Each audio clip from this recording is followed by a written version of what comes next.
Hello, আসসালামু আলাইকুম। ভাই রে ভাই, জামা কাপড়ের এত দাম! এই যে কাজ করা জামা, এগুলো আমি একটা কিনতে গিয়েছিলাম। যাওয়ার পরে গাউছিয়া দাম চাইছে ৩,০০০ টাকা।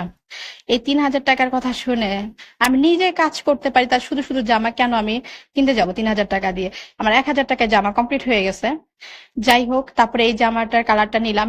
আমি আরো অনেকগুলো বানিয়েছি, আপনাদের সাথে আরো যে আপুরা চাচ্ছেন যে নিজেরাই বানাতে, আমি ডিজাইন দিয়ে দিব, সেই অনুযায়ী আপনারা বানাইতে পারেন। যেহেতু আমি জব করি, অতি সহজে যেভাবে হয় সেভাবেই করার চেষ্টা করি। আপনারা ইচ্ছা করলে নিজেরাই বাসায় বানায় নিতে পারেন। ৩-৪ হাজার টাকা দিয়ে এসব জামা কিনে এটা কোনো কথা? ১,০০০ টাকা থেকে ১,৫০০ টাকার মধ্যে জামাটা হয়ে যায়। তারপরে এই যে আমার জামাটা কমপ্লিট, দেখেন কেমন হয়েছে। আমার কাছে ভালোই লাগছে। নিজের হাতের তৈরি, নিজের কাজ করা, নিজের ডিজাইন, অনেক সুন্দর হয়েছে। এই জামাটার দাম ৩,০০০ টাকা চেয়েছে। তারপরে এই ডিজাইনটা নিয়ে এসে তারপরে আমি নিজেই করে ফেললাম। আরো অনেকগুলাই করেছি। এইসব জামা আমি করি না, কিনবো না আর। এখন নিজেই বানাবো। এত দাম দিয়ে জামা, বাবারে বাবা, আমার আর পোষাবে না। নিজেই বানাইতে পারি, কেন আমরা কিনতে যাব? এই তো।